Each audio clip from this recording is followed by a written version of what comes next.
This episode of Recording Studio Rockstars is brought to you by Sound Porter Mastering, Atom Audio, OWC, Jay-Z Microphones, Spectra 1964, and Isotope. In fact, you're hearing my voice right now on the Jay-Z BB29 microphone through the Spectra 1964 STX 100 mic pre, C610 complementer, and Isotope RX and Ozone. So get ready to rock.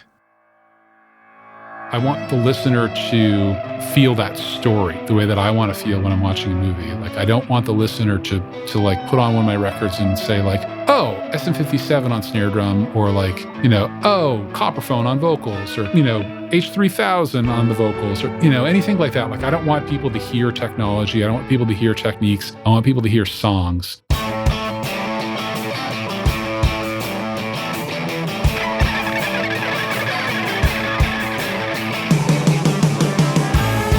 Welcome to Recording Studio Rockstars. I'm Lid Shaw, and this is the podcast created to help you become a rock star of the recording studio.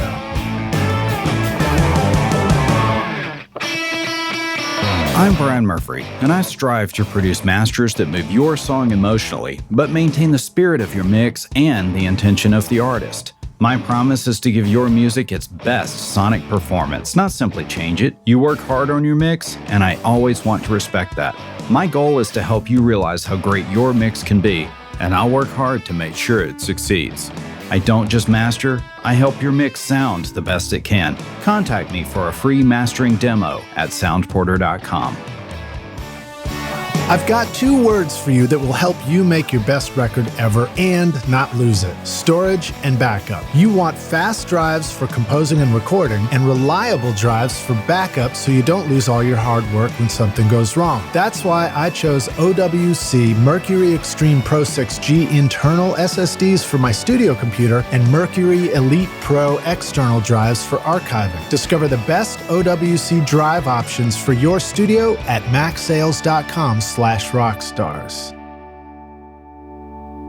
Hey Rockstars, it's Lid Shaw, your host, and welcome back to Recording Studio Rockstars, bringing you into the studio to learn from recording professionals so that you can make your best record ever and be a rock star of the studio yourself. My guest today is Kurt Ballou, a Grammy-winning producer, engineer, mixer, and studio owner in Salem, Mass., with extensive production credits on some of aggressive music's most successful albums. In addition to his studio work, Kurt is the guitarist in the groundbreaking hardcore metal crossover act CONVERGE. Kurt's studio, God City Recording, was constructed in 2003. I believe just got a recent overhaul in 2018, which we'll talk about, and contains some of the finest analog and digital recording equipment available. God City has hosted many bands such as Grammy winner High on Fire, American Nightmare, Nails, Darkest Hour, Code Orange, 4 Years Strong, CONVERGE, Russian Circles, Torch, Cave-In, and many more. Kurt also designs guitar pedals and guitars under the name God City Instruments, where you can get the heaviest guitar distortions and fuzzes, as well as other effects I'm learning, pre-built and ready to use, or you can build them yourself with ready-made PCB boards and kits. I want to give a big thank you to Brian Murphree for making our introduction. And please welcome Kurt Ballou to Recording Studio Rockstars. Kurt, are you ready to rock, man? I am. Thank you. Thanks for having me. I appreciate it. Yeah, it's a pleasure to have you here on the show. Hey, let me just ask you a question. Does it count if a band that I recorded won a Grammy?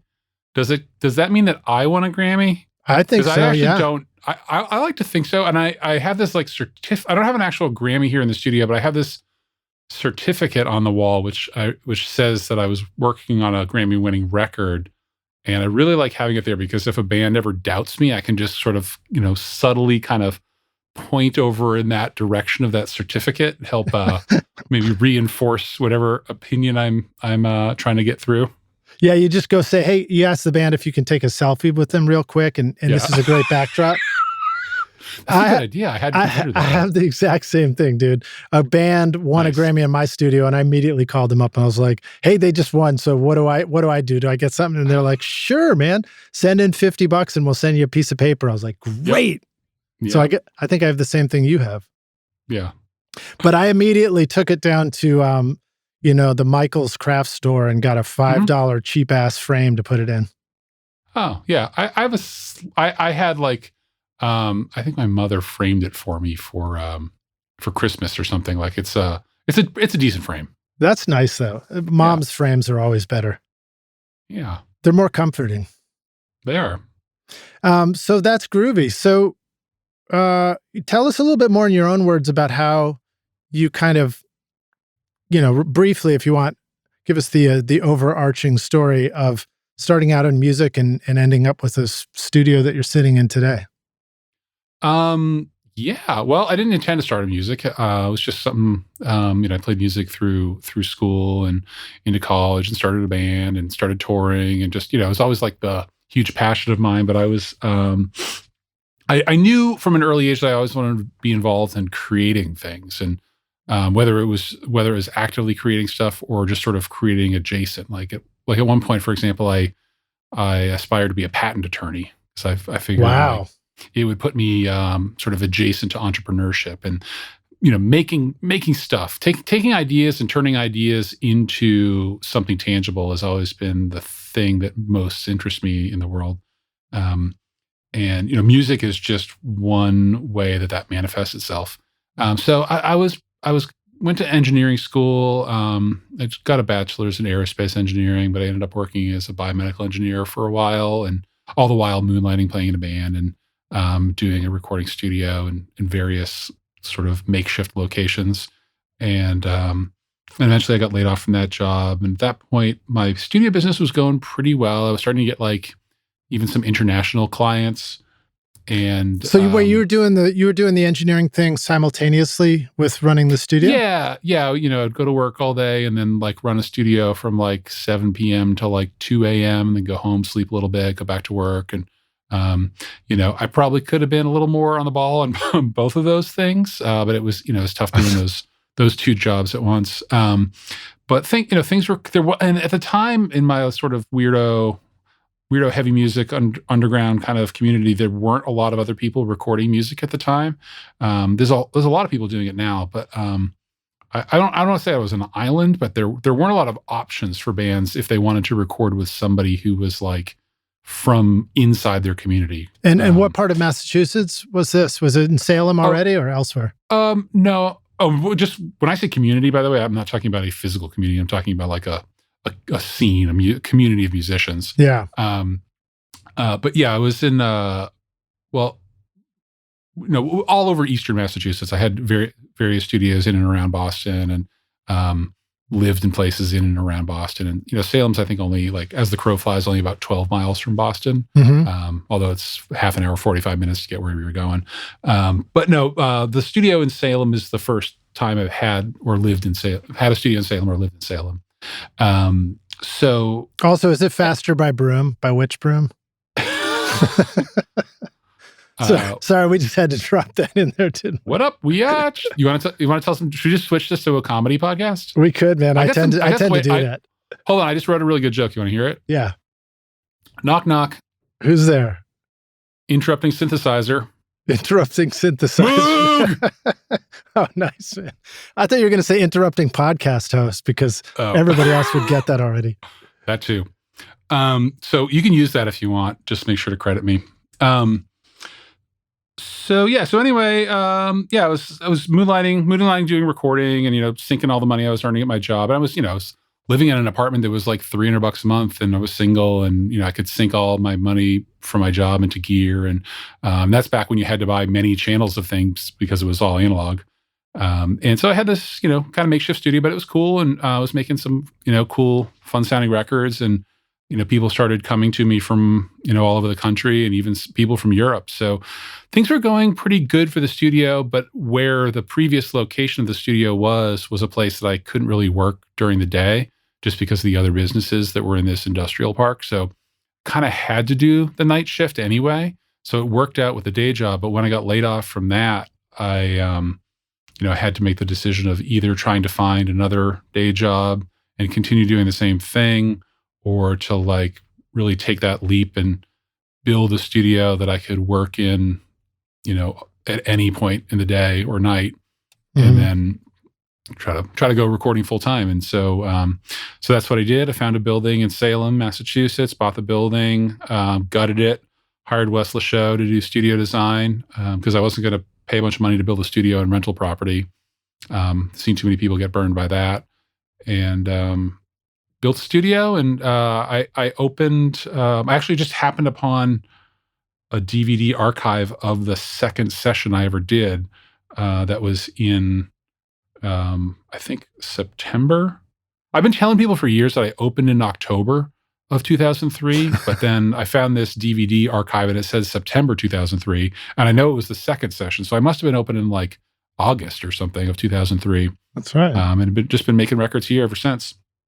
That's cool, man. Would you describe God City to us a little bit? I mean, what's the space like? Is it? I've seen some video Small. and I feel like the video, they were taking cameras outside and you see like ancient gravestones, but maybe they were just kind of going around Salem. Yeah. I mean, there's a graveyard not too far away. You know, when I was recording High on Fire, that was Matt's preferred place to go write lyrics. It's like just a couple blocks away. There's historic graveyards all over town. There's like one close by that's got a place where a bunch of the judges from the witchcraft trials and some of the Mayflower pilgrims are buried.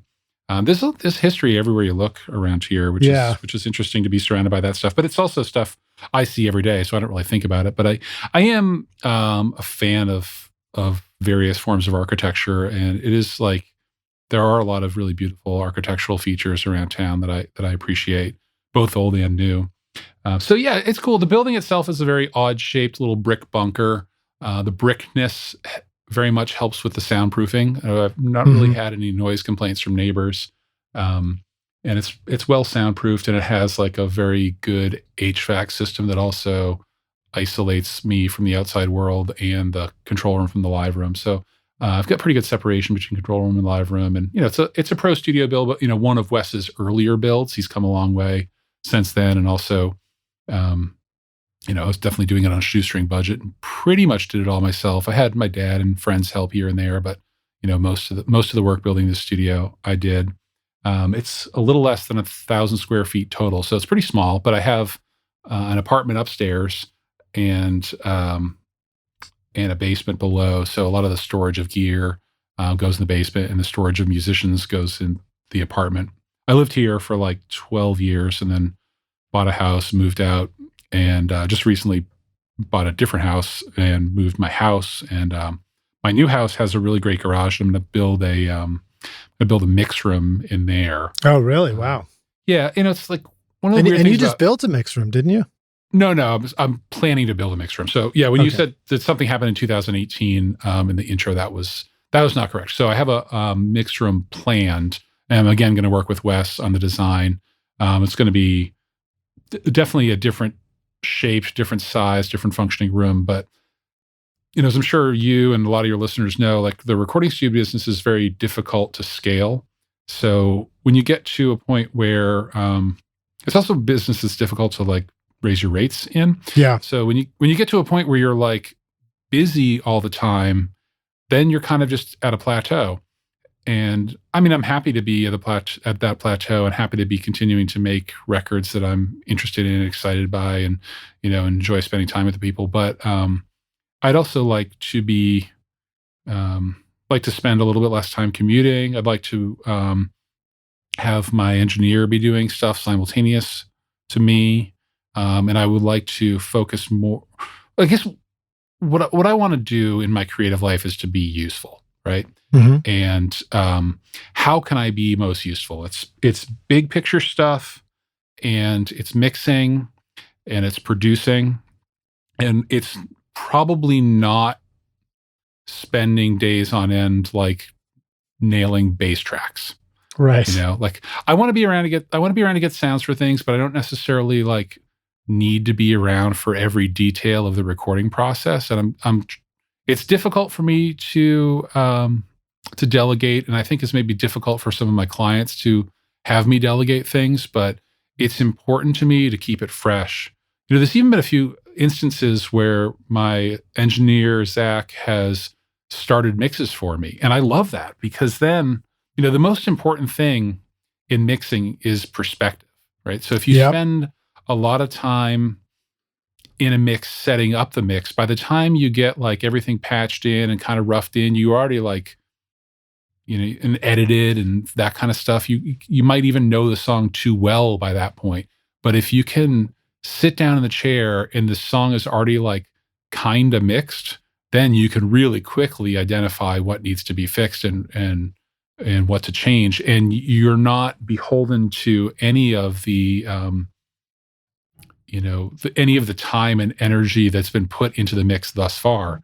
I think that's something that is plagues both bands and engineers, in that like the more work they put into something, the more ownership they have over that, and the more they fight to get whatever they were doing to work. So like, whether it's just like the compressor you decided to use on the snare, or whether it's the tempo of the song or the arrangement, or whatever it happens to be, like you make a decision and then you try to build on that. And even if it's not working, you just keep fighting with it. And to come in as an outsider, whether it's as a producer or as a mixer, to then, just jump into the project where it's already rolling, I can very quickly identify like what's working and what's not working, and then be brutal with that decision making in a way that's not like difficult for me, because I have nothing invested in like how long someone spent tweaking out an EQ on guitar, or how long somebody worked on a song arrangement, or whatever it happens to be. I think that's huge. I mean, that was something that I sort of came to realize when I was at a point of just putting in tons and tons of time in on something, is you begin to appreciate that a fresh perspective walking in the door, just like you described, and giving an immediate take on something is not only different from what you can do if you're sitting at the computer and just slaving away on something, but it's incredibly valuable and needed. And it's like more valuable to have people who aren't in the immediacy of their work leave the studio so that they can come back in with that fresh perspective. Yeah. And that's one of the reasons why I don't like doing attended mixes. Because there's a feeling like, especially when people are financing things themselves, there's a feeling that like, if they have studio time booked, they need to be productive with every minute of that time they've booked. Whereas when I'm mixing, the breaks that I take are as important as the time I'm working. Yeah. That time, because like, everybody knows the first 20 minutes of the day, you make the mix 100% better than you did the last 2 hours of the day previous. So like, but I don't want a band here like thinking I'm like fucking around, getting a snack or going for a walk or whatever it is. Like what I'm doing is like recharging, refreshing myself, and giving myself that perspective that I need to come back and identify what needs to be done. Yeah, I agree. I mean, I find myself sometimes enjoying mixing with just a timer if I feel like that's how I'm doing. Well, I mean, if I'm going to do a mix for somebody and it involves the amount of time I spend on it, I may just turn the timer on and off and give myself the breaks.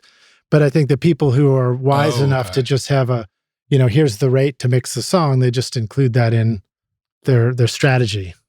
Yeah. Oh, I thought you meant like speed chess or something. Well, a little bit, But, well, like people like, I heard something about it was Billy Decker was talking about how he only spends 45 minutes mixing a song, which like everybody knows that's impossible. So he must have like an assistant, like, like what I was describing earlier, like someone who sets it up for him and then he comes in. He actually doesn't, I don't think. I think really? he just uses such a straightforward template that he can quickly pull everything in. He even gets the levels right by looking at how big the waveforms are on the screen, stuff like that. I mean, that must be assuming that like the tracks that are delivered are good and that there's no editing to be done, and et cetera, because there's so many time sponges in mixing that aren't really like mixing. And I guess that's what I'm trying to get away from is getting bogged down by those time sponges. I'd love to spend 45 minutes mixing a song if the song was like ready to have 45 minutes spent on it. Yeah, absolutely. Actually, Billy was on the podcast just before you. Oh, cool. Oh, awesome. Yeah, he's a really nice guy. I've met him once before. He's really super nice. Yeah. Do you want to know how I get a consistent sound quality mixing hundreds of episodes of Recording Studio Rockstars? Well, I've been cheating all along by using Isotope RX and Ozone on every single episode. Right now, you are hearing RX declick, declip, DS, deplosive, voice denoise, Ozone multiband compression, EQ, and limiting on my voice. If you want great consistent mixes too, go to isotope.com/rockstars and use the code ROCK10 to get an additional 10% off. The secret to great sounding bass in your mix is to start with a great recording. If you've got an awesome part, player, and instrument, then all you need next is to plug that into the BBDI passive direct box from Spectra 1964 through the C610 comp limiter, and you've got an incredible bass tone that goes all the way down. The BBDI is the best sounding bass DI I have ever used. It'll move your pant leg. No hype, no color, just pure tone at Spectra1964.com. Cool, man. I love the records that you're making. These just, I mean, a lot of heavy records. Obviously, you come from a heavy metal and hardcore background, but I think I think a lot of bands come to you just for, that kind of just that appreciation of the tone and the sound and making sure that it's heavy. Talk about some of your favorite. I guess if you want to, tell us a little bit about some of the favorite stuff you're working on now, as far as whether it's heavy metal or whether it's even outside of that.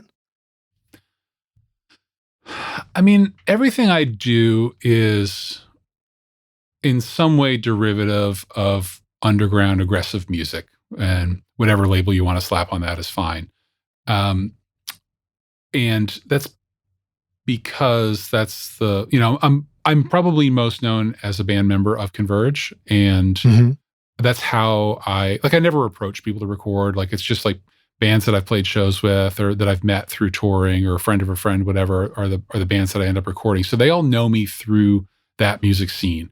So there's times when I record bands that are very much not in that genre, but then come to find out, like, the people in that band very much have roots in that genre themselves, even if they're not actively doing it anymore. So, like, some people that I've recorded that are not obviously like punk or hardcore or metal would be like Amigo the Devil, Frank Turner, Mundy's Bay, Beast Milk, Chelsea Wolf, Pygmy Lush. There's like some pretty amazing groups of people, but they all kind of have this common thread of coming from like an underground aggressive music background, and the ethos that go along with it. And I think that's how we relate to each other, even if we're not just trying to make all the instruments louder than every other instrument. Like, we can still relate in a certain way because we come from a similar musical background. Do you feel like there's a commonality also in terms of a little bit of a cinematic approach to making records? Because I feel like on a number of the records I listened to, there was creativity in terms of, sampled, or, it might start with voice samples and scene setting before the band kicks in. Maybe I'm just remembering a couple of things, but is that a thing for you? Is that something you really enjoy? It is something I enjoy. It's not coming from me typically. It's typically coming from the bands themselves. But I'm a movie buff, and a lot of people that I work with are as well. And there's something about that. And I've done some film scoring. But there's something about, you know what it is? I think like when bands throw like cinematic type things into their music, it's just because they want their music to be more grand than it is. Mm-hmm. Yeah. It's theatrical, right? Yeah. And, I don't know. When I think this is totally off the subject, but when I think about cinema as it relates to the music that I do, as like I can say this, as a fan of film, I don't really want to know how the films were made, right? Because that interferes with my ability to enjoy and appreciate the story. So like if I'm watching DVD commentary and I find out that a scene was added because so and so wasn't available, and or they had to reshoot because blah, blah, blah. Like that to me takes me out of the story. I want to think of the story as real as it can be. And while I do sometimes enjoy hearing production when I listen to records, generally speaking, I try to make the records that I make not be obviously recordings. Like I want the listener to feel that story the way that I want to feel when I'm watching a movie. Like I don't want the listener to like put on one of my records and say like, oh, SM57 on snare drum, or like, oh, Copperphone on vocals, or whatever, whatever it happened, or like H3000 on the vocals, or, anything like that. Like I don't want people to hear technology. I don't want people to hear techniques. I want people to hear songs when they listen to my recordings. And so the techniques that I employ are usually like many levels of subtle processing rather than few levels of very, very brutal processing. And I find that methodology of blending, multiple levels of processing makes the final results, even if it's an extreme tone, it's more transparent of a tone, more true to the instrument, and less true to the technology used to capture the instrument. So go ahead. Sorry. No, I was done. Oh, well, I was going to say, Rockstars, just spoiler alert here. If you don't want to know how the movie was made, then you should probably just turn off this episode right now, because we will get into a little bit of that. Okay. Just kidding. So when you talk about the multiple layers of processing, one of the thoughts that comes to mind for me is the importance of guitar tone in what you do. And I know you make incredible guitar pedals, and you always point out which guitar you're using and the amp that you're in the cabinet and stuff like that, so that people understand how you're getting it. How much goes into the layering of guitar tones? And, is that a place where the full magic happens just in that moment between pedal and amp, or is there, and the recording, or is there also an additional process of getting guitars to sound big and huge that happens later? That was one of those, like, what is the meaning of life questions, or how do you record? The answer is obviously nuanced and, varies quite a bit. Yeah. I'll say this first, that the reason why I always identify what equipment I'm using if I'm doing like a video of some sort is because, it's very difficult to A/B guitar equipment, for example. And it's also every tone, every piece of equipment, it's all your mileage may vary. So when it comes to, I want people to know like that if they're listening to the demo of a pedal, that it's being played out of a certain guitar, a certain amp, certain speaker, a certain mic, all that kind of stuff. So when they get that pedal of mine and try it out themselves and it doesn't sound the same, they'll know why. Most of my pedals are designed to be played through like semi-clean tube amps that are played loud. And if you're playing through a clean solid state amp, it's not going to sound the same. Might be cool too, but it's going to sound different. So anyway, when it comes to getting guitar tones, my typical methodology is my default is to just defer to the band. I don't set out to change people or to set out like I know better. What I want to do is figure out where their baseline is for a guitar tone, or what equipment are they using, what guitars, what amps, what pedals, et cetera, et cetera. I want to hear how loud they're playing, and I want them to go at my live room, stand in front of the amp, dial in their rig as they think it sounds good. And, a lot of times my first instinct is like, ew, gross, that's bad. I can do better than that. Sometimes I'm pleasantly surprised. Sometimes my first instinct to be revolted by their guitar tone is wrong, and it's actually a really cool tone, and I just don't understand how it fits into the mix yet, and I just need to spend a little more time listening and thinking about it. So I do try not to react immediately. I just try to kind of observe the musicians and to see what gets them excited, and then use that as a way to sort of adjust my own tastes and to try to be malleable for the project. I find that like guitar players, or really all musicians, like they have gear for either two reasons. Like it's the gear they want, or it's the gear they happen to have. Actually, maybe three reasons. Third reason is it's the gear that doesn't break. Right. So, like, you know, anytime a drummer comes in to the studio and has a bunch of like Paiste Rude cymbals and has like Aquarian drum heads or something, then I'm assuming that they've chosen that stuff because it's durable and not because it has the sound that they want. And then I usually, you know, I'll look at that and say like, okay, let's see what else we have around the studio that might sound better for the recording. Same is true for guitar stuff. So once I find out if that's the gear that somebody actually wants or it's the gear they happen to have, then I may be more or less likely to swap it out with some of the stuff that I have.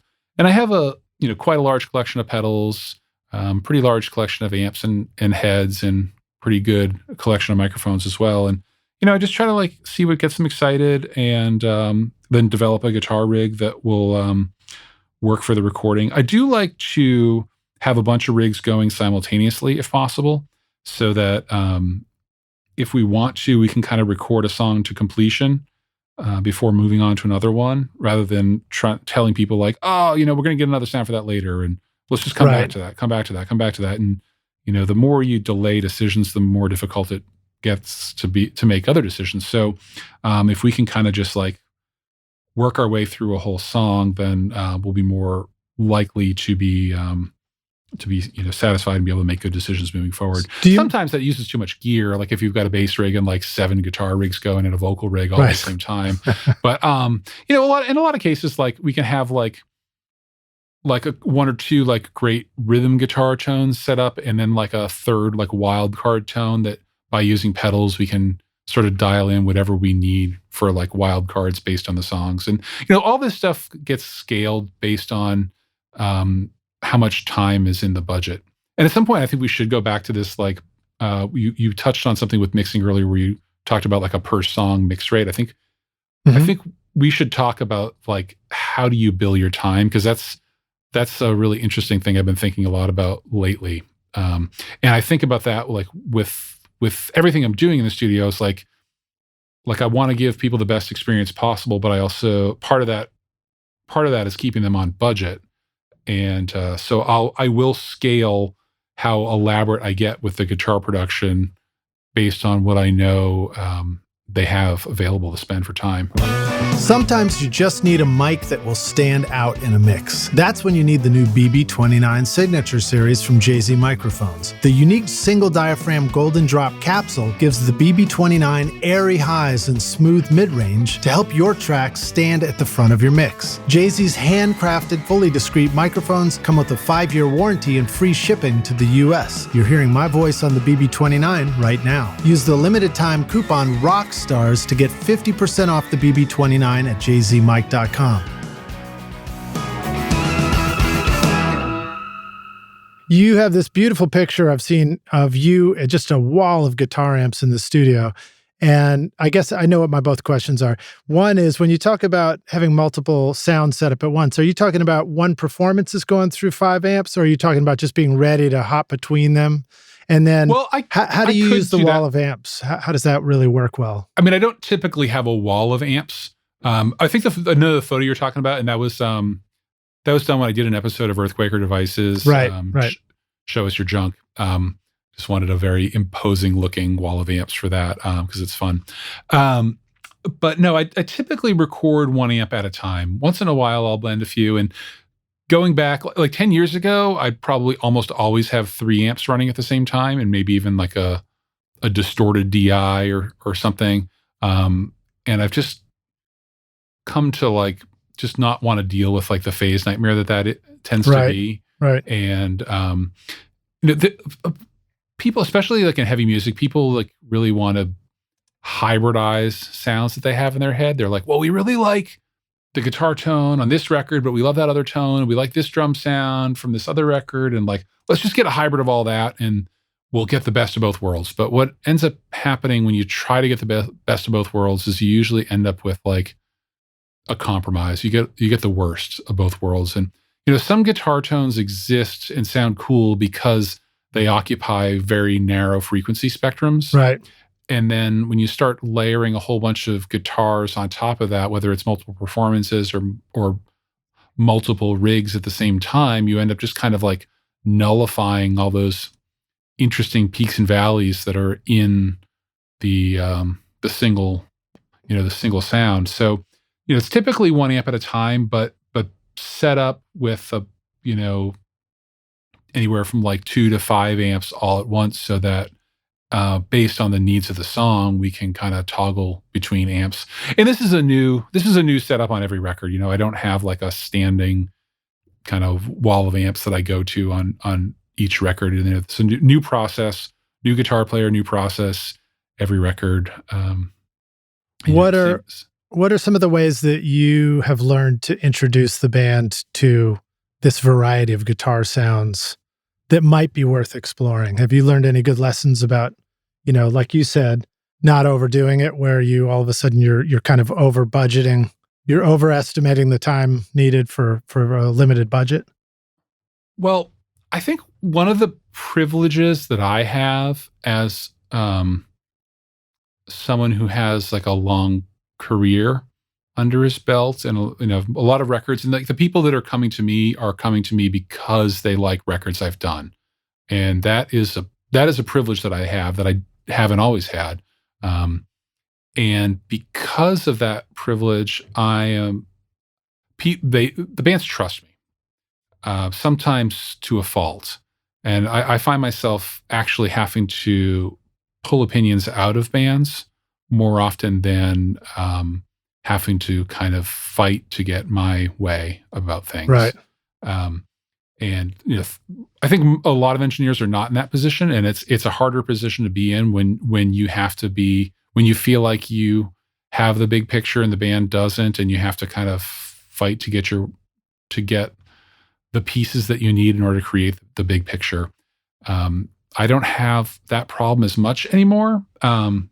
So typically like people are stoked on what I show them, and then it's just sort of my job not to fuck it up. Get it. Like I'll get them. I'll just line up a bunch of amps. I'll turn knobs. I'll give them the opportunity to do the same, and together we find something we're excited with. But ultimately the decisions are theirs. This is another thing I feel strongly about in recording, that like, obviously you can't democratize every little decision in making a record, but in general, the decisions should be made by the client. So my right to make decisions sort of ends when I agree to do the project. Like I can reject the project if I don't think I'll be able to get a great result or don't think I'll enjoy working on it. But once I agree to do it, then my clients are the boss, and I kind of have to do with what they say. And if they tell me they want to record with like a Gorilla practice amp, I'll try to dissuade them. But if that's what they want to do, then that's what they get to do, and maybe it'll be awesome. I don't even think I know the Gorilla practice amp. Oh, it's just one of the basic sort of 80s solid state, like 8-inch speaker, call it combo amps. So, I mean, Gorilla was popular around here. There's also Excel, and there's all sorts of ones like that. I wish I still had my old crate from back in the 80s. Yeah, it's like a Gorilla was like a third-rate crate. Right. I designed a crate pedal once. Oh, cool. Well, I want to talk to you more about pedals, but if I was going to pick a guitar tone and say, go back to this discussion of multiple amps at once versus a single one, tell us a little bit about the guitars on CONVERGE Jane Doe. So those ones, everything on that record really has a quality to it that it has a clarity to it, which I really appreciate. Yeah. Thanks. Yeah. So that one, that's the last CONVERGE record that I didn't record. No, I recorded parts of it.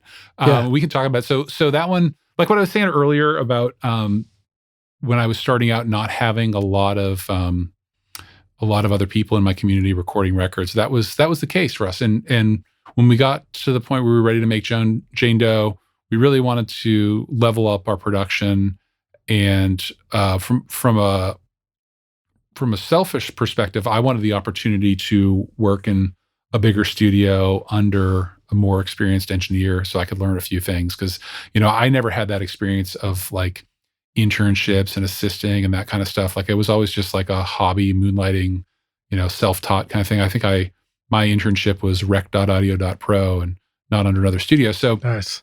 With Jane Doe, CONVERGE, we finally had the lineup of the band solidified. We finally had songs that we were all really proud of, and we finally had a little bit of a budget to make a record. So we decided to go with Matt Ellard, who was at the time the chief engineer at Q Division in Boston. Oh yeah. He's now a professor at Berkeley, and he was actually my engineer Zach's professor at Berkeley, which is interesting. But Matt's awesome. He was involved in a lot of like the 90s Boston alternative stuff. He also worked in London and LA prior to that and has like a pretty serious pedigree of working on awesome projects. So we trusted Matt to make our record. He was excited about doing it. But I did have a studio at the time, and a lot of the vocals, bass, and guitar, and some of the drums were tracked by me at my studio at the time. So the guitars on that are pretty straightforward. And that is also the last record that was done in a very like a la carte way, meaning like song by song. So like kind of each song is like a different setup. Not entirely different setup on every song, but like there's actually 3 different drum recording sessions, and I couldn't tell you how many different guitar recording sessions and a few bass recording sessions. Some of it was tracked live, some of it was just all overdubs. And the amps that were used on that record, like some of it's a rack mount dual rectifier into an orange 4x12. Some of it is captured with a 57 and a 421. I think it's 57 421 and Vintech 1272s on just about all the guitar tones. Nice. Some of it's an Ampeg V4, some with like maybe a metal zone in front of it, or a D+, I can't remember. And some of it's Marshall JMP. I still have those 2 amps. How often do you find a condenser mic to be useful on guitar tones? Like Never. That? So I'm still kind of chasing the dragon on that. I did one record in around 2000, 2001 in London at Southern Studios, a band called Eden Main.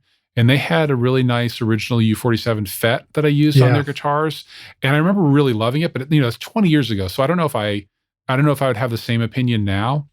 But because everything in that studio was totally unfamiliar to me. It was great, but it was all unfamiliar. But I remember loving that 47 FET on guitars. But me too. And it was a little over 20 years ago as well. Yeah. And I've had like several clones. Like I had the Blue Mouse, I had the was it called the Sound Deluxe I FET, I think. And then now I have a Wonder CM7 FET. And they're all great mics. None of them really seem like they can quite handle the SPL that I remember that U47 FET being able to handle. I don't know if I'm remembering it wrong. No. The U47 FET, I can't speak to all the other ones, but I know the U47 FET had both a pad on the head input of the mic, and it had a 6 dB pad on the output of the mic as well.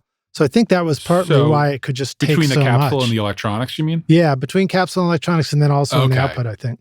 Yeah, see, I talked to Mike at Wonder about adding that to my CM7 FET at one point, but I can't. It was a while ago, and I kind of just stalled out. But yeah, I never really used condensers on guitar. I use ribbons here and there, but pretty much just dynamic mics. And my thing lately on guitars and vocals actually has been Omni dynamics. Nice. Like the 635A or whatever, the EV. Yeah, those are cool. I don't have one of those, but I'm familiar with them. Those are cool. What I've been using has mostly been the Sennheiser Md2, which is I also have this weird mic called a Funkberator. They're just like vintage German mics.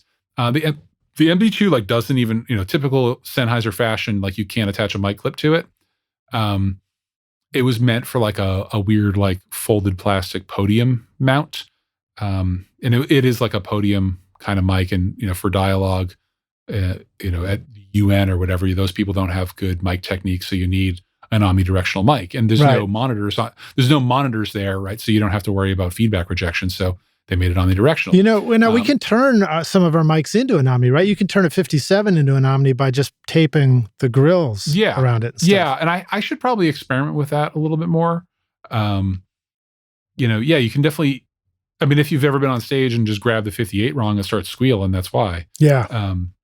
So I should experiment with that a little bit more, but I haven't. But the other one I got recently that I've been liking is the Rode Reporter mic. It's this like super long, mic meant to be used by people like TV reporters.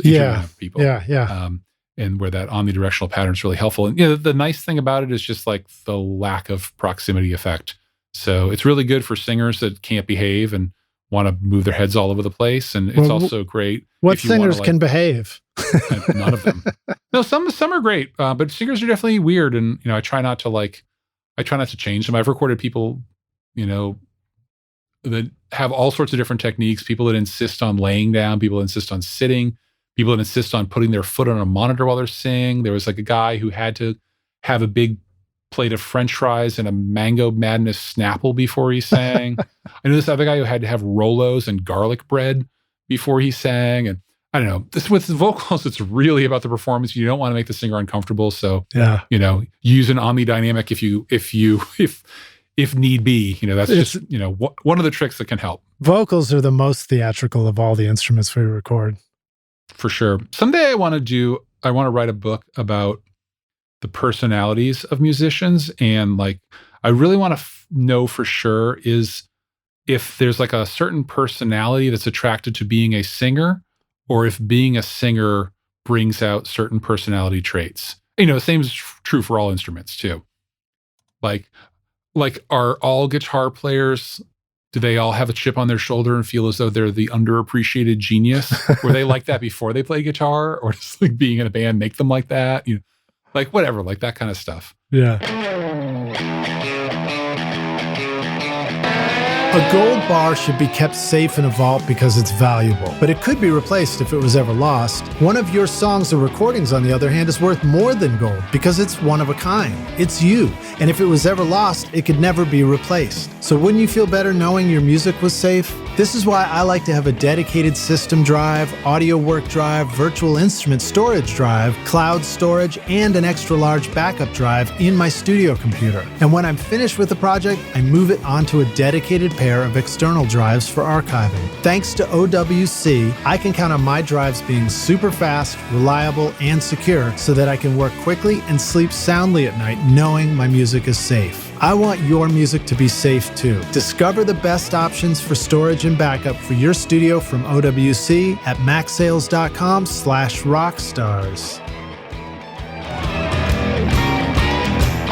Have you ever wished you could remove the click-track bleed from a singer's vocal mic, the sound of shuffling feet from a full choir, or clicking noises from the valves of an otherwise brilliant trumpet solo? These are just some of the incredible things I've been able to clean up, edit, or remove from a recording using the magic of iZotope RX. Great for mixing with a collection of plugins for your DAW to manage plosives, clicks, S's, noise, buzz, reverb, breaths, and even guitar fret squeaks with the set it and forget it simplicity that lets you focus on your creativity in the studio while you let iZotope handle the audio challenges. If you've ever wanted to truly feel like a magician in the studio, then iZotope RX is your magic wand. Go to iZotope.com/rockstars in the show notes and use the code ROCK10 to get an additional 10% off your first purchase.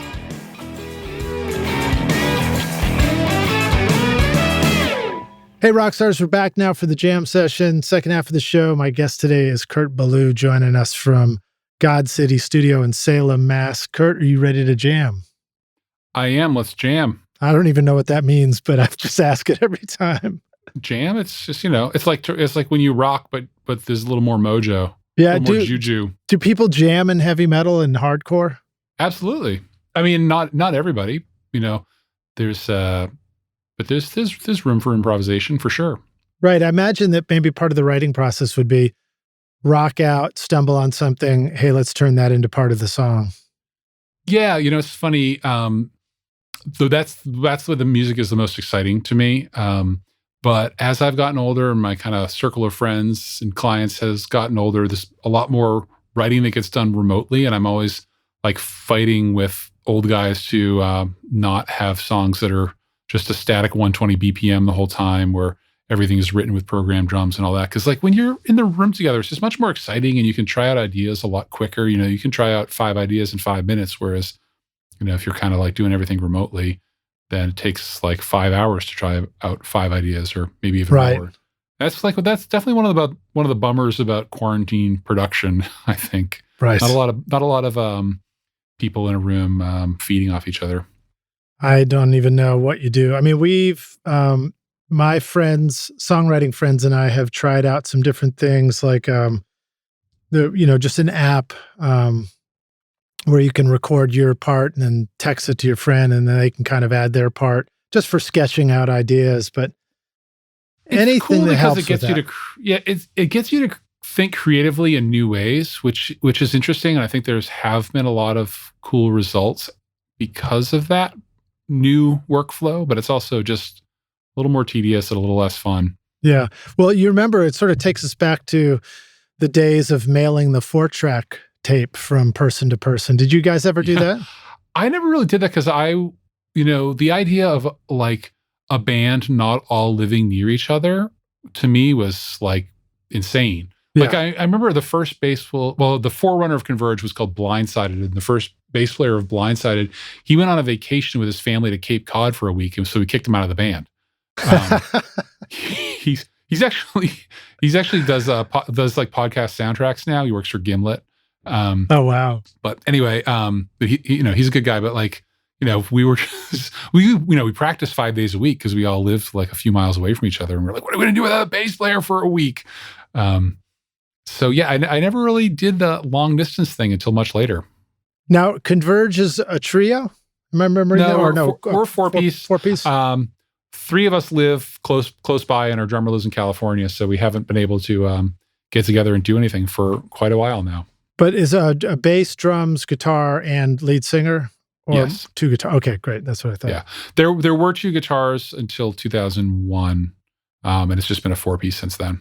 Okay, cool. Let me jump in with some questions here. Brian Murphree, who is also a kind sponsor on the show, had some great questions. And so I thought I'd read his and just kind of go into it. So forgive me if I don't know exactly what these are, but we'll interpret them as best we can. So, okay. Brian said, well, I mean, I just, they're coming from him, not from me. So Brian, first one was, again, asking you about Jane Doe, and he wanted to know, and maybe you covered this, but he said, how did you realize you were wanting to take the helm of recording and mixing, producing Converge? How was that transition for you? And it sounds like you described Jane Doe as kind of going the other direction a little bit, but maybe there's more to the whole story that you want to share about, your transition. I mean, to me, like recording, producing, mixing, writing songs, playing in a band, it's all just different sides of the same coin. 5 sides of the same coin, I guess. But, so the reason why I started recording was not because I wanted to have a career in recording music. The reason I started recording is because I had been frustrated being in recording studios as a musician, where I felt like the people that I worked with, either they didn't care or they didn't get what I was trying to get across. I mean, I'm sure I was just punishing the shit out of them anyway. But I felt like if I started to learn how to record a little bit, then there'd just be another thing I could do to increase my musical vocabulary and make me a more effective band member, a more effective songwriter, and a more effective musician in the studio. So that was my intention. But then, I got some recording gear, started making demos for Converge. Friends heard them, thought they were okay, asked me to record their bands, and it just kind of snowballed from there. And now here I am, 25 years later. I've got a studio. But so Jane Doe was kind of like that early 2000s was very much like a transitional period for me, where I was finally like accepting that I was going to have a career in music, but I knew that I wasn't quite ready for it. And I also felt a lot of guilt about it, because the job I was at as a biomedical engineer, there was a lot of like corporate propaganda in there that made us feel as though we were doing very noble work and saving lives and all that kind of stuff. And I kind of realize now that maybe it might have had more to do with just motivating the workforce more so than it did actually like feeling good about yourself for saving people. And to a certain extent we were doing good work, but so I felt all this guilt as I transitioned into a career in music that it was like a selfish career path. And I realize now that I've created such a better life for myself and touched many more people through music than I ever did or would have through the engineering that I was pursuing. So I don't feel bad about that anymore. Nice, from engineer to engineer. Yeah, different types. So we ended up. It was very much a transitional time. I knew I needed to level up my skills and I needed to level up my studio, and I wasn't quite there yet. And it was. I felt as though even though I wouldn't get my way about all the minutia in the making of Jane Doe to work with somebody else on the recording and mixing, just the skill level that Matt had was so much higher than mine, and that was sort of worth the trade-off. And then the following record, You Fail Me, I recorded the whole thing at one of the first records I did at the current God City, and then had Matt come up and mix it. And then after that, I no longer worked with anybody else on CONVERGE recordings. At that point, I felt as though I was ready to take the helm. Yeah. So the album No Heroes, which was done in 2006, was the first CONVERGE record that I did all of the production and mixing and all that stuff on, aside from mastering. And another big part of it too was I was very aware of the fact that as a band member of CONVERGE, I was a 25% member, and I was an equal partner to all of my bandmates. But as a recording engineer, I'm kind of the boss when it comes to how the recording process happens. So I felt like I didn't want to impose too much authority over by my bandmates, and it really wasn't until they gave me that vote of confidence that I should just do the whole process that I felt as though I was ready to do that, because I really didn't want my bandmates to feel as though my recordings were self-serving. I wanted to still feel as though I was an equal part of the team. Yeah, well, in my experience, it's a blast to work with other people. I mean, like I'm going through a production now where I'm actually letting go of the mix process and handing it over to a previous intern of mine who's now mixing so well that his mixes just sound great. And I love that process of collaborating with people. Yeah, that's awesome. And I imagine you probably remember some take-homes from, takeaways from working in another studio with another engineer and bringing it back to your own process. Yeah, I just think... is there some specific stuff you remember coming back and doing a little differently once you started recording at God City again after that? I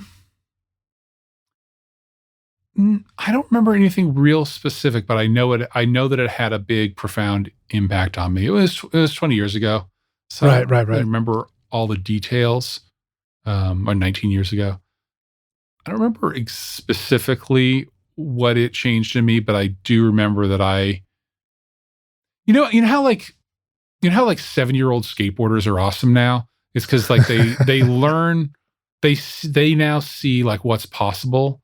It was kind of the same for me. Like I heard what was possible in really great recordings, but I never saw how it was done prior to that.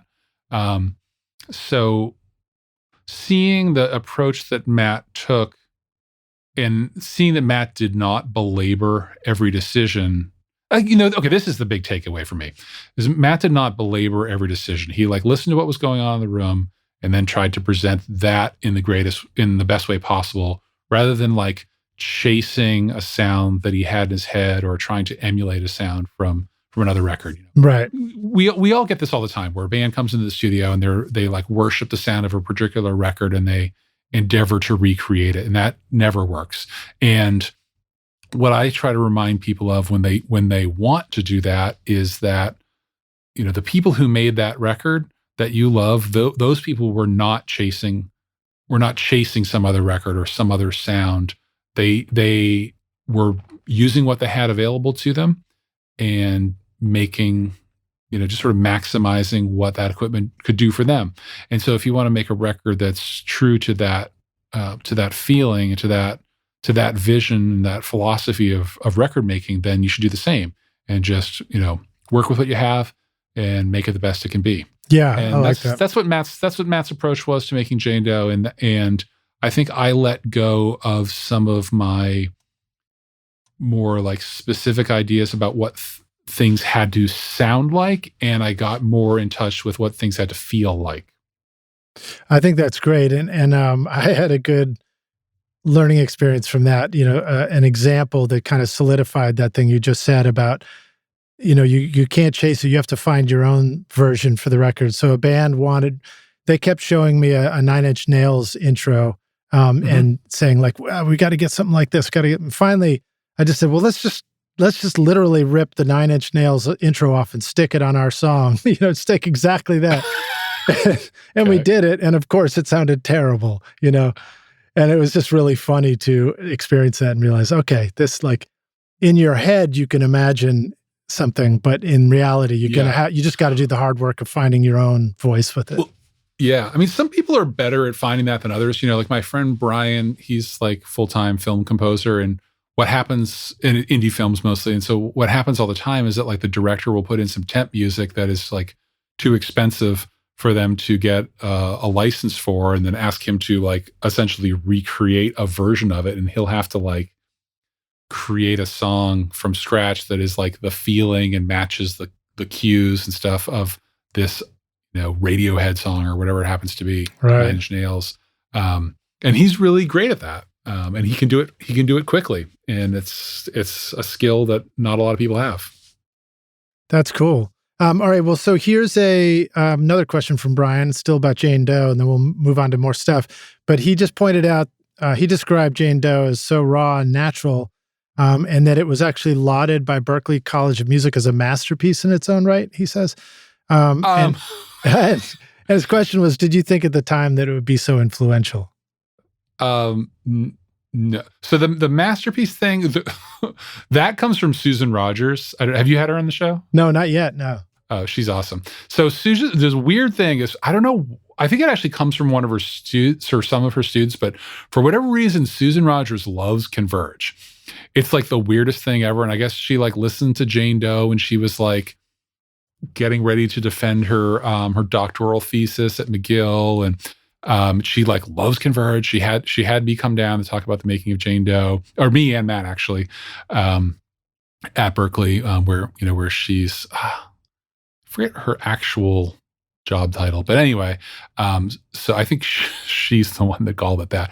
But that's yeah, correct. It is our calling card record, So I don't think it's our best record, but it's the record that where it's not our debut record, but it might as well be, because it happened 10 years into the band, but the first 10 years of the band are us really, finding the vocabulary that we're going to use, the musical vocabulary we're going to use, finding the right members, and, figuring out where all the pieces fit. And then all that stuff sort of coalesced with Jane Doe. And we knew that it was very much different than the things that had come before it.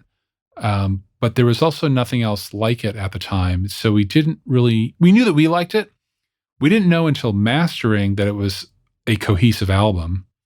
And then we didn't know until years later that it would be an album that was revered by a lot of people. Mm-hmm. I think when it first came out, it wasn't. A lot of people did not like it.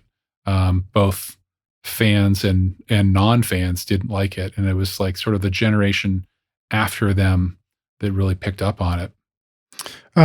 What album, if somebody was going to say, hey, what's the first CONVERGE record I should go check out, which one would you send them to? Well, always our latest. I always think The Dusk in Us is our latest album. I always think the latest one's the best, but that's just me. I think one that I'm really super proud of is Axe to Fall. That actually might be the best entry point, because that is like, I think like much like, oh, here's another cinematic reference. I think most albums need a song that's like a trailer for the album. And I think most bands also need an album that's like a trailer for the band. And, something that is one sort of brief collected work that exemplifies all of the different places that the film or the song or the album or the band is going to take you. And for us, that trailer, I think, is the record Axe to Fall, because there's some of our quote unquote hits are on that record, some of our most punk, some of our most metal, and also our most collaborative efforts, our most like sort of long, slow, brooding material is on that record as well. So it really covers all the grounds that we have covered and probably will cover as a band, all on one record. I do know that on Jane Doe, there's a particular kind of distortion on the vocal, and I'm not sure how common that is carried across as a theme for you guys, but that is a Line 6 pod. Oh, no shit. Really? Mark 1. Yeah, Matt was way into it. That's great. Actually, right, some of it might be actually, I was like afraid of overdriving mic preamps back then. I thought that I was going to break them. So I had this like little Soundcraft Spirit mixer, and I would just like run a vocal into that and just dime the input gain. Nice. So some of it might be that as well. What about vocal mic choices for you? What you talked about guitar. Okay, 58 for him. Right on. For Jake, I mean, he has, I want to say the last album, he finally like sort of acquiesced and recorded out of a condenser, like a stand mounted condenser, but he's definitely like diehard handheld mic kind of person. I more recently I've been using like a Heil PR35, I think. Dynamic as well. Mix up. Yeah, dynamic with a high pass switch on it. A little more hi-fi than a 58, a little bit less directional. He sounds good out of a Beta 58, but those tend to be like really directional. And he tends to punch in a lot in recording too, and you can really hear that like difference in mic positioning. He's doing handheld when he sings, or does it on a stand? Yeah, he's no handheld. He's pretty diehard handheld. It's not my preference, but again, like I want the best performance more than I want the best sound. And like when it comes to the kind of music we make, like let's be honest, like fidelity is not the most important thing. Right. Okay. Well, I don't know, man. I mean, I think it sounds pretty hi-fi to me. It's just, well, I mean, it's just going for an exact kind of thing. Yeah, totally. All right. So Brian has another question. And reminded Brian is with Sound Porter Mastering, so he really appreciates the records you're making and the tones. He mentioned on his interview with me previously that you had an awesome tip for recording guitars with two mics and how to get a perfect in-phase coherence out of two mics on a guitar. Do you know what he's referring to, and do you think you can kind of reiterate what that is? Well, it could be one of two things. My favorite technique is the screwdriver trick, which is to take the guitar, turn up the volume knob, turn up the tone knob, and turn off any distortion pedals or anything that's like crunching down your or compressing your transient signal, and then have the guitar player just hold the strings muted and then tap on the pickup with a screwdriver or anything magnetic, or anything ferrous.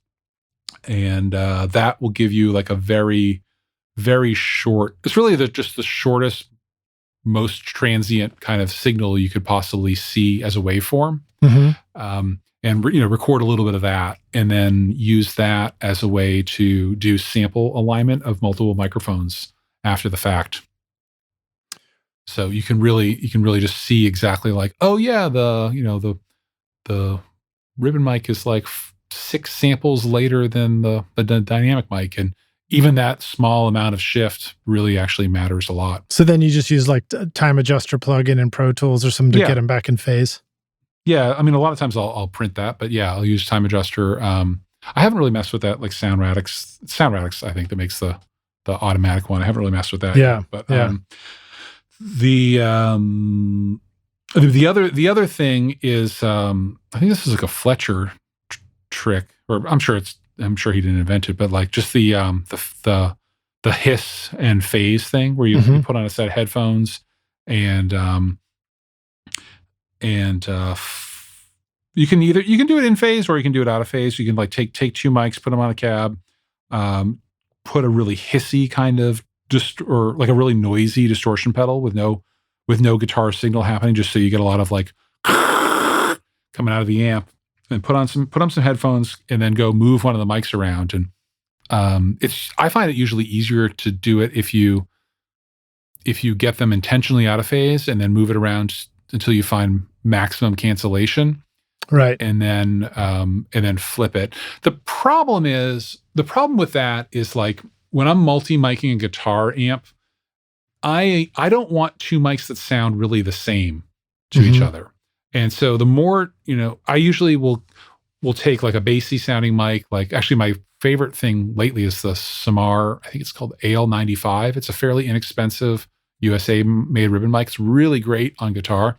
And I'll put that sort of like at the edge of the cone, angled towards the dust cap. So in like the bassy position of the mic, and then say like a dynamic mic or something, 57 or whatever, like at the edge of the dust cone in the treble position. So these mics, they do obviously have a phase relationship, but the tone of them is so different that hiss, like that polarity inverted, like move around a mic, listen to where the hiss cancels the most, trick doesn't really work super well, just because the frequency response is so different between the mics. Because the mics aren't exactly in the same spot, in other words. Well, they're not exactly in the same spot, for one, but they're also just like tonally incredibly different.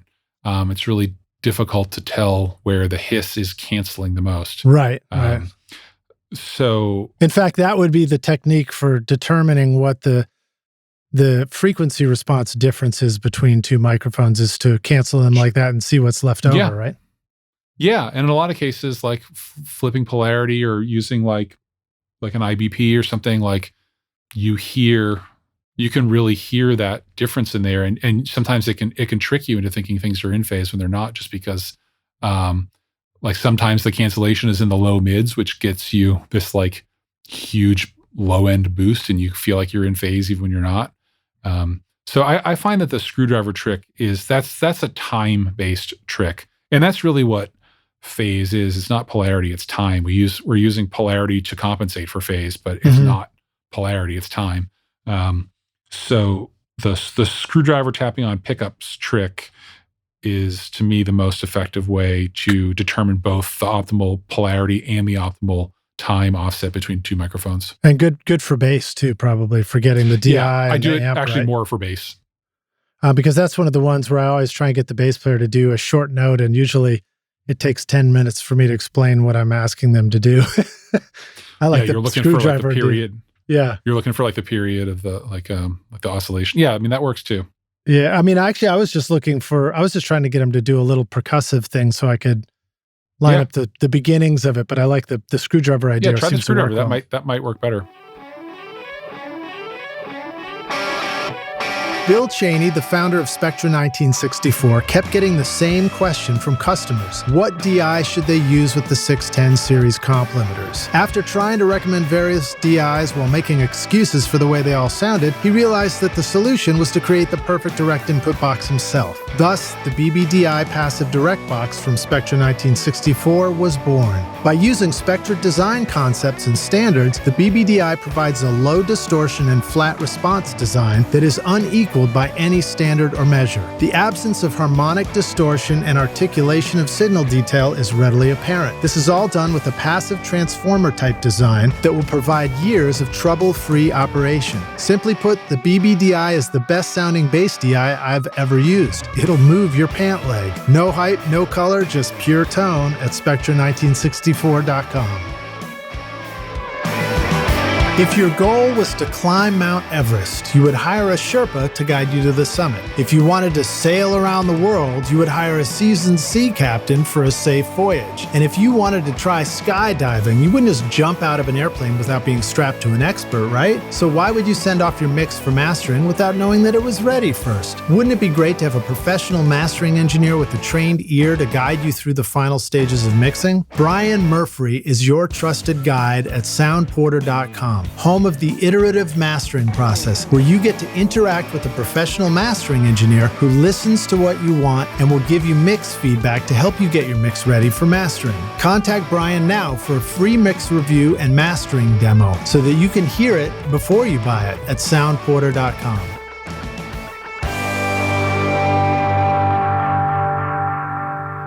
All right, so here's another one for Brian. He says,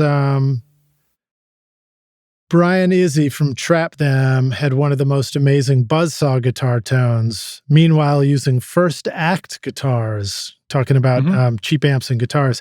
He was pretty tight-lipped. Do you have any fun facts about what he did to get that tone? Even your own guitar tone on such albums as No Heroes is really raw, punchy, and dirty. What do you like to get from tones? I like tones that are raw, punchy, and dirty. There you go. Well, so Brian, so first of all, First Act USA Custom Shop made really incredible guitars. It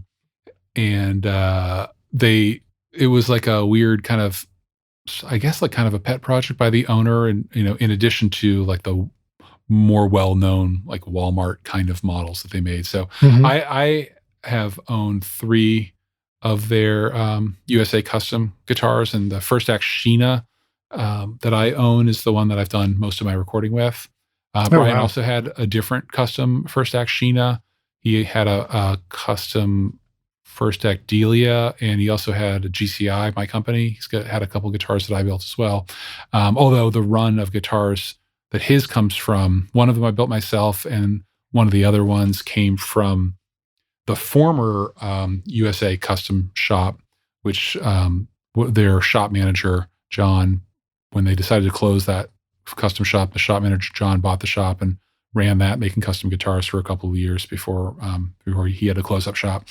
So that's Brian using that, and he's got like an original, like literally all original, like never changed the tubes or anything. 60s, I think Magnavox era V4. It's got a ton of crossover distortion. It's totally nonlinear. I've seen the thing on a scope. It's kind of a basket case, but it sounds really cool. And he also plays an orange TH100, I think it's called, once in a while. But mainly his tone is V4 with a broken Boss HM2 heavy metal distortion pedal in front of it that I helped sort of repair. And he's tried various HM2 clones, but I've noticed that the HM pedals make a lot of appearances in your videos for there's like tones. A weird like kind of like people get real culty about those things, and there's all these different clones, and various people making clones are always at each other's throats about who makes the best one and who copied it first and whatever. I've made a few various HM2 clones. None of the ones that I've done have used the HM2 distortion circuit, because I feel like the sound of the HM2 pedal is really the EQ curve that give it its character more so than the distortion. I'm sure many people will disagree with that. But for me, it's the EQ curve. It's a gyrator style EQ. There's 2 tone knobs, but there's actually 3 bands of EQ. There's a low, a high mid, and a mid and a high mid, and like no treble. And they're all bell shaped, and they're all pretty narrow. So what you essentially get, to make a long story short, is a big boost at 100 hertz and a big boost at like 1 kilohertz, and not much of anything else. So you get this like really kind of laser beamed guitar tone, and you use that to, push the hell out of a semi-clean amp typically. Or, some people will like stack distortion pedals and go into solid state amps. They do it different ways, but like for me, the benchmark of the HM2 sound is the band Entombed. In their early records, it was like PV Bandit 65, a DS1, and HM2. But then once they get to a record called Wolverine Blues, which is like my favorite in that whole Swedish death metal genre, At that point, they're using like vintage Marshall Plexis and 800s and that kind of stuff with an HM2 in front of them, and that's the gold standard tone as far as I'm concerned. And yeah, it's neat. And there's also a bunch of like British shoegaze bands that would use that kind of sound because it is kind of like fuzzy and kind of sounds like the mid scoop setting of a muff in a way. Mm-hmm. So yeah, there's a bunch of variants on it. If you want to check out some of the ones that I've made, there's a company called Abominable Electronics that I've done design work for, and we have a whole line of them. There's the smallest one's called Evil Ned, the biggest one's called Chaotic Evil Ned, and then there's also like a pedal board friendly Evil Ned. My own company, I sell a pedal called Jugendsteel that is a heavy fuzz with an HM2 EQ blend that can be blended into that fuzz tone. And then I also sell a few different DIY PCBs called Murdoch, and you can use that either as a standalone pedal or you can use it to like mod an existing pedal. Like if you have a Rat pedal that you love and you want to like add some HM2 sound to it, you can drop this like Murdoch PCB in there and have like one knob that'll allow you to blend in some HM2 EQ tonality to a distortion pedal you already have. It's awesome, man. I love all the DIY stuff you're doing. And before we started this interview, you said you were messing around with, are we allowed to talk about what you were messing around with? Sure. Yeah. I don't have any like real gear secrets. The thing I was messing around with has been released. It's like a delay pedal called F Spellbinder. It's like a delay, reverb, mid boost, intended to be like a lead boost pedal for someone doing Siri post-rocky kind of lead guitar stuff. I don't have another batch of those in the works. It's a complicated build, and there's similar things out there. And I haven't really been pursuing that one lately, but it's a fun sounding pedal. And then tell us about your guitar. So you have the Craftsman series I'm seeing on the website. So I haven't had too many slow periods in my studio, but about 10 years ago, I had a slow summer, and I also had a bunch of friends asking me to like help them spec out like Warmoth guitars because I had done a few of those myself, and it got me thinking that it's just coincidentally my father, who owns a machine shop, also had a slow summer, and I was like, you know what? He's got all these milling machines, and I'm an engineer. I know how to use CAD programs, and I got friends who want guitars. Maybe I can just build some guitars. So I set about designing some guitar shapes, and that summer and following year built about 30 guitars on my own, and that was really sort of the beginning of GCI. And after building those 30 guitars, it really changed my taste in guitar equipment a lot. A little bit for me, but it opened up a lot of possibilities in my mind to what could be good. Like when it was just me, I had like a very specific aesthetic of what I liked sonically and visually. But as I started taking custom orders from customers, like 95% of which were friends of mine, they'd start asking things. And, they'd ask for like a pearloid pickguard. I'd be like, why would you want a pearloid pickguard? Of course you want tortoise or midge. Like, that's stupid. And, but I'd come around, or like, why would you want these pickups? Those are terrible. Get some EMGs. Whatever the choice happened to be. Like, these people building these guitars for my customers that were things that were maybe a little outside of what my taste was, really like opened my mind to like a lot of new sonic possibilities. And I think it actually had like a pretty big influence on my guitar playing style and the sort of guitar tones that I would get in my studio as I learned to appreciate all these other sounds. So anyway, built about 30 guitars on my own, realized that I enjoyed the process of designing guitars, didn't enjoy the process of sanding guitars or really any of the other building stuff. And so I started trying to find some manufacturing partners, and but I was busy in the studio at that point, so it was kind of difficult to really focus on that. And, it's hard to do a lot of things at once, isn't it? It really is, but that's probably what one of my greatest strengths and one of my greatest curses is that I can't allow myself to only do one thing. I've always got to do everything. And it's a more interesting life. Maybe I'm not as good of a engineer, as good of a guitar designer, good of a pedal designer as I could be if I focused on only one thing. But like, it's just not how my brain works. To me, they're all sides of the same coin, and I want to do them all. So I think you're creating a bigger thing. You're creating a convergent. Well, sorry, I just dropped in the name of your band, but you are creating a convergence of all these things: the guitar, the pedal, the amp, the studio, the recording, the performance. Yeah, and the way that I like to think of it is that it's all about musical vocabulary. The more that you do, like the more instruments you learn, the more skills you learn, techniques as a player, techniques as a recordist, techniques as a pedal builder, whatever, like you understand circuit theory, all this stuff, like it just increases your vocabulary and allows you to do what you do better. Like I have a better understanding of how to use my studio equipment as a result of understanding how to design guitar pedals. I have a much better appreciation for like where like the mojo actually comes from versus what is something that's overpriced that has a really nice faceplate. Right. Like that kind of stuff. Like I don't give a shit at all about surface mount components anymore. Like I'm probably going to buy an SSL AWS, like totally fine that it's surface mount. Like I don't care about that stuff anymore. But if you asked me that 5 years ago, I would have been like, through hole or death. I just have like a different perspective on that stuff after having built a bunch of pedals and, really compared stuff built both ways. Not that like a console and a distortion pedal are the same, but, in a certain sense, they kind of are the same. It's all engineering. It's the design of tools to fit a certain need, and things are designed ways that they're designed for a reason. And I'm appreciative of all people doing that kind of work. So anyway, made guitars. I've had a few false starts with manufacturing partners. And then I think when things started to things not much really happened for like about the first 5 years.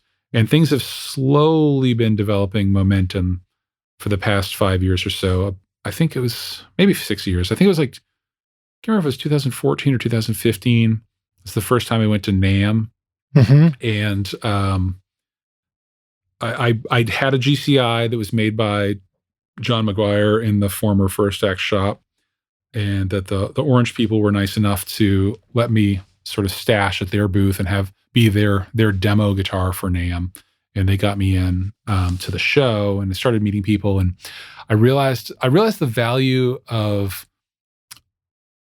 making a good first impression at NAMM. I think there's some people that are just pros at that, and I'm not. I'm not like always the most personable of people. So, I left that show thinking like, what I should do is I should get a cool business card. People will remember me if I have a cool business card. Mm-hmm. So I ended up talking with my friend Nick Williams, who used to run a pedal and amp company called Done With Champs, about doing this clone of a Providence Stampede pedal that I was really loved using on my guitar tracks, and but I wanted to do like a simplified version that we could put on a business card. And he came up with the design for what is now known as the Brutalist Junior, and he was helping me come up with a design for the Brutalist at the time, which is still yet unreleased older, bigger sibling to the Brutalist Junior.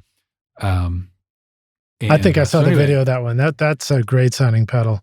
Yeah. So he comes up with the Brutalist Junior, and I actually have been back to NAMM since then. But anyway, so now I had a thing that would be like a business card for my guitar company and for my studio, and that thing just like kind of went viral. I don't know if anyone had done like a PCB business card yet. Oh, I see. It's the PCB is the business card. Yeah. Oh, that's brilliant.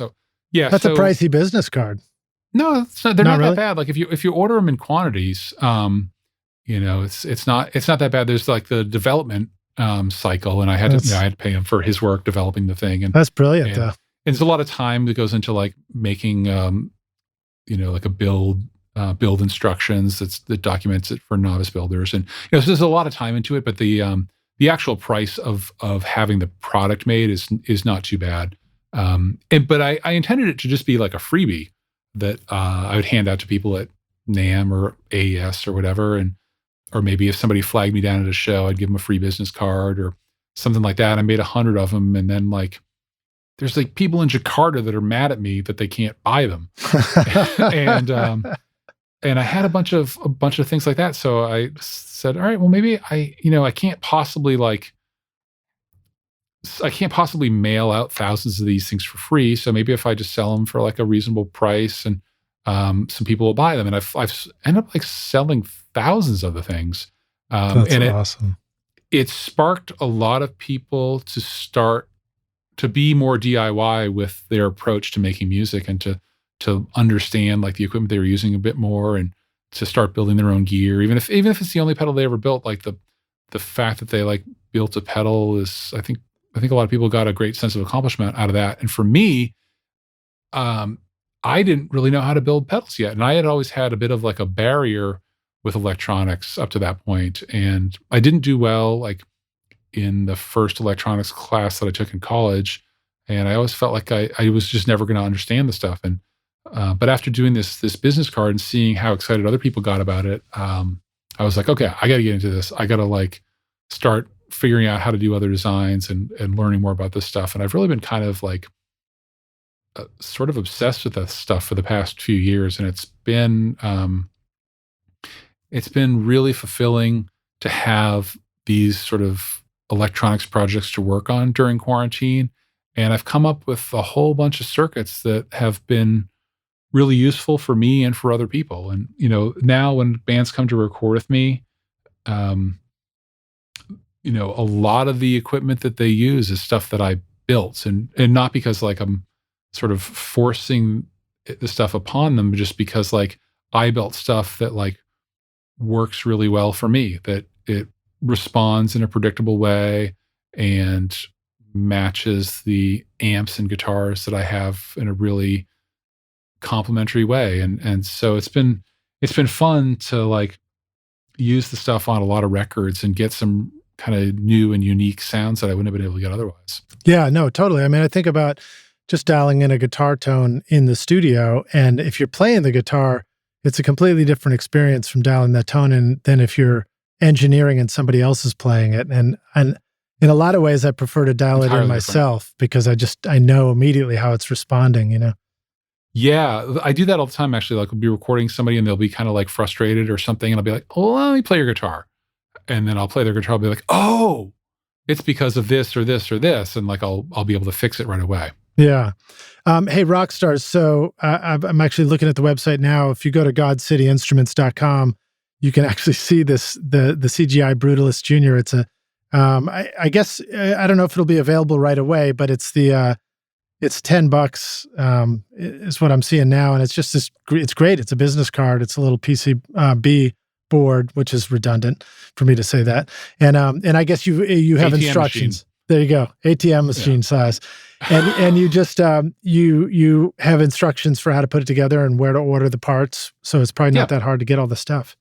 Yeah, no, it's a pretty easy project. You can do it in an afternoon. And if you can see, that's what I've learned about being 53 is I have to wear reading glasses if I'm going to solder now, which is a little bit of a bummer. I use eye loops for a lot of the fine work because I'm 46 and I have the same problem. What are eye loops? It's available. It's like a little magnifying glass monocle. Sorry, maybe it's a machinist term. Okay. Like, my dad always called them eye loops. It's just kind of like looks like a little small, like a shot glass size thing. Nice. And you can like squeeze it in your eye socket, and it's a magnifying glass. Oh, I love it. I got to get one of those. Yeah, so you can do it like hands free if you just squeeze it in your eye socket, and that's really helpful for making small connections or trying to find like cold solder joints and that kind of stuff. And I always use them, but like now that I can't see, it's really helpful. Yeah, I also have an antique magnifying glass that's on a stand that I think was meant for reading books. So it looks like I'm really badass, but I can't actually see through it all that well, so it's not that useful. Get some lens cleaner. But yeah, I have a whole bunch of the DIY PCBs in stock on my site. That's great. Probably some pedals too. I just sort of wrapped up quite a big pre-order of Craftsman guitars. So there's no guitars available at the moment, but for people who pre-ordered them last month, they'll be coming through in February. Yeah. So, excited to get another pre-order going after that. And Rockstars, again, I've got a video playlist of Kurt's music and including a whole bunch of stuff in there, including you talking about your drum samples and drum packs and your music producing and playing, and then also you showing off various guitar pedals and stuff. And you're using your guitars, I believe, in a lot of those demo videos where you're playing through your pedals. Yeah. Yeah, I totally forgot about the drum samples. Got a new library in the works now. Tell us about that. Oh, I also have a children's book coming out soon. Tell us that. I tried to Google that. I couldn't find out anything, so I'm just going to have to ask you what it is. There's not a website yet. The drum sample library is a greatly expanded library of sounds from God City. There's some toy drum set sounds from God City, and there's also a large library of sounds that are taken in all 3 live rooms at Electrical Audio in Chicago. Oh, yeah. And I like that place. It's great. And there's a whole, it's also like a vastly improved sampling engine as well. So yeah. I'm really excited about this new library. We don't have an ETA yet, but hopefully, I'm sure it'll be in 2021. Yeah, you show some of the videos. You actually show a drummer in the studio playing what looks like a Roland V drum kit. I think playing your samples back, and it sounds killer. Sounds fantastic. Yeah, that's Ben from Converge playing a Converge song. If I know the video you're talking about, and on a V drum set. It's crazy how like you do with adequate velocity layers and good playing / programming. And, just how realistic this stuff can sound. Yeah. It impresses even me.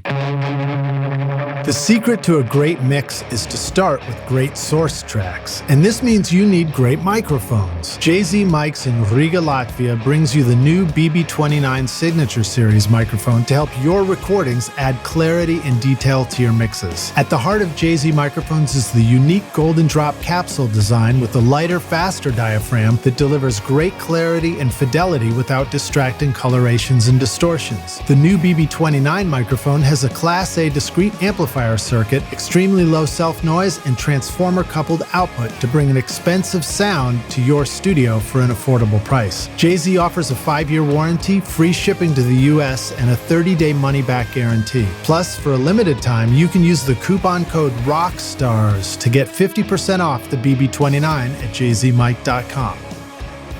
Want to record killer drums in your home studio? Rockstars of Drums will show you how to record, edit, and mix pro-sounding drums with a Nashville session drummer in a Grammy-winning studio. Want to start mastering your own records? Rockstars of Mastering walks you through exactly how I mastered my own record using nothing but plugins in PreSonus Studio One. Want to learn how to create a mix that doesn't suck but rocks instead? At Mixmaster Bundle, I show you how to mix using stock and free plugins so that you can have punchy, powerful drums, guitars that rock, bass you can feel, and a mix that is in your face. Plus, it's totally free as my way of saying thanks for listening. Then go to mixmasterbundle.com to get started for free now and look for the clickable link in the show notes below. Well, so let me jump to a record that I think you just were part of recently. I had Buick Audra and Jerry Rowe on the show to talk about their new record from Friendship Commanders. And I think you were involved in mixing that. Is that right? Yeah, I've mixed 2 records for them now. Talk a little bit about working with those guys. Any stories around mixing tracks that Steve Albini had helped record? I think Jerry may have cut his drums at home, and maybe they cut the guitars up at Electrical or something like that. But did he really? I didn't know. I mean, I knew that they had done a record at Electrical, but at least if I mixed anything that was recorded there, you didn't know. I was unaware of it. I could be getting it wrong as far as what happened where too. I'm pretty sure they did all the stuff in Nashville, and either Jerry or somebody that he works with did the engineering. That's right. You're right. They went to it'll come back to me. They went to another studio in Nashville for the guitars. She did say that. But I mean, they're totally pro. So like, the quality of the tracks is great.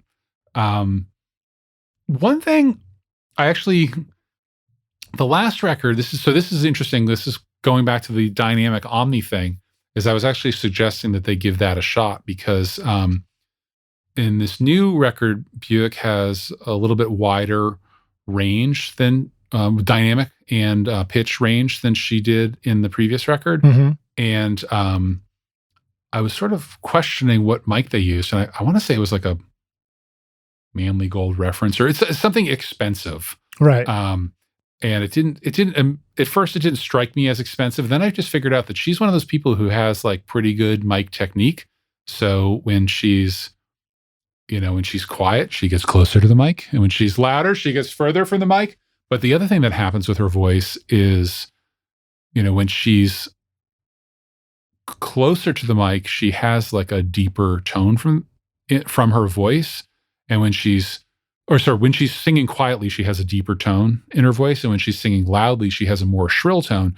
So the proximity effect of a cardioid mic is actually doing like the opposite of what you want. Like her mic technique is helping to control the level, mm-hmm. but her mic technique is sort of having a counter effect when it comes to tone.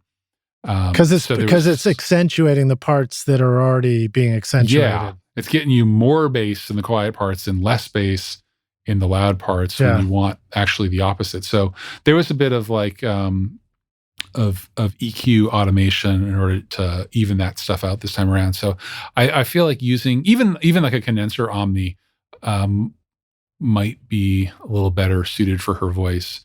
And well, that's cool. That's a great takeaway. And I've never heard of anybody really explain it like that. That one of the benefits for using a dynamic mic for, a heavy or a powerful vocal on a rock band is because you can be close on it and maintain the proximity when your voice goes, thinner and harsher.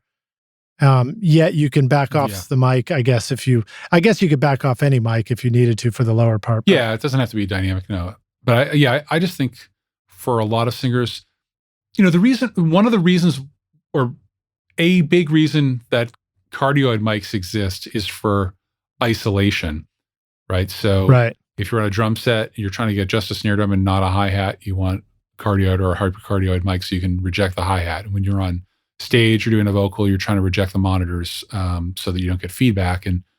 And when you're in a bad sounding room, you're trying to reject all of the garbage in the room.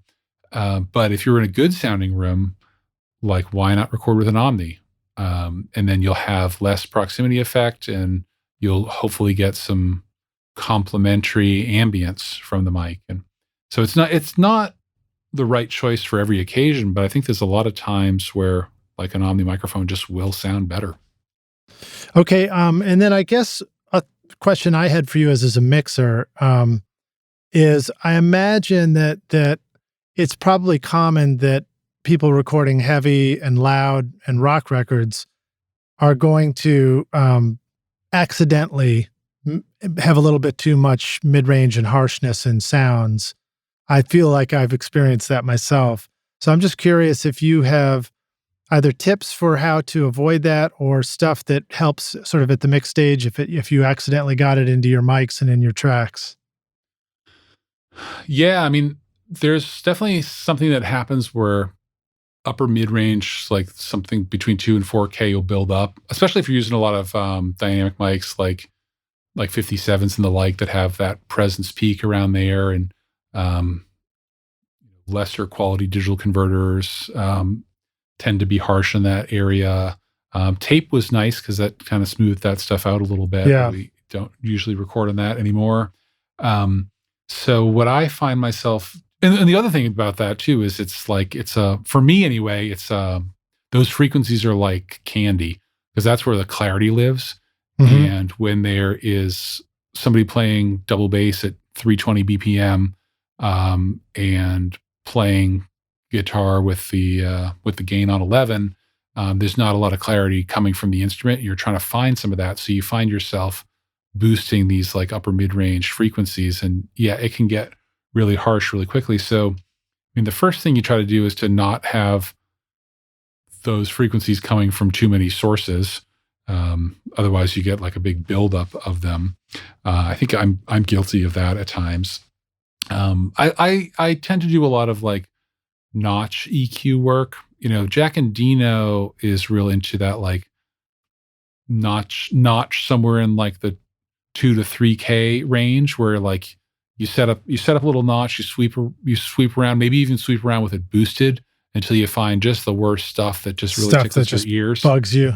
Yeah, and then cut it, and then try toggling it on and off to see like, am I missing anything, or do I absolutely hate the tone once I turn it back on? And then maybe you compensate for that with a wide bell-shaped boost if you made it too dark, maybe a little above or a little below, or even around the same frequency. And cool. Try not to overdo it, and that can be really helpful. And then that's kind of the same thing that like Soothe is doing. Everybody loves Soothe right now. I also like to use a lot of multiband compression techniques. So I'll do like multiband on my drum room / overhead group to try to crush down some of that upper mid-range stuff without it getting too harsh. And another kind of neat trick in order to not have too much buildup in that range, like a lot of vocals end up being in that range. I'll put a multiband compressor on the guitar bus keyed off the lead vocal, just to like duck the high mids a little bit from the guitar whenever the vocal's active. And like a lot of the bands that I record, like they want the vocals sort of a bit buried in the mix, and I have to sort of encourage them to mix the things louder. So it also lets me like sync the vocals in a little bit more, but still have them be intelligible if I'm ducking the upper mids of the guitar a bit when the vocals are active. Right. Yeah, using a dynamic EQ trick. That's kind of a nice one. You can put the vocal on the side chain too. Yeah. It's the same thing. I usually use Pro MB, but I could totally use a dynamic EQ also if it had a key input. Yeah. Are there any tricks to finding out what frequency to duck to scoop it out for the vocal? Is it sort of a general, 2 to 3K, or do you sort of dial that in as well? I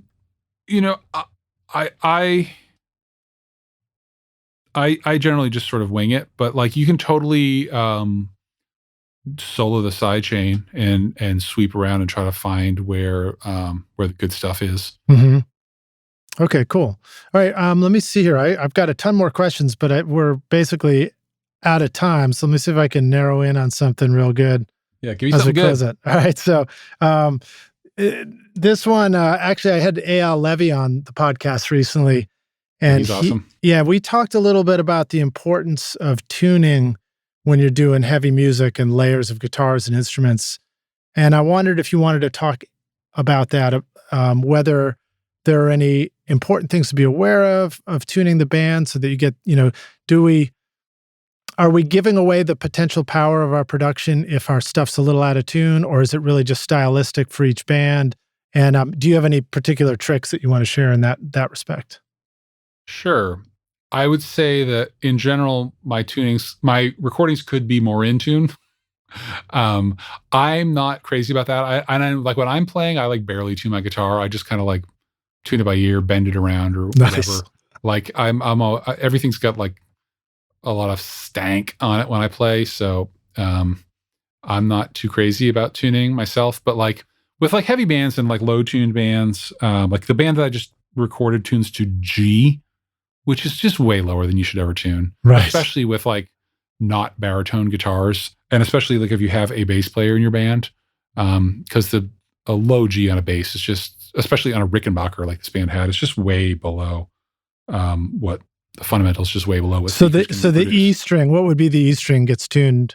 The E string gets tuned to G, like a G below the E below D. So C. it's like, Yeah, so it's G. like, Yeah, okay. E is what, like 41, right? So even that's like pushing it, 41 hertz, I think. So I don't even know what the G is. It's way down there. It's the people's key, or maybe that's C. C, yeah. I have recorded some bands that insist on A4 at 32, which is interesting.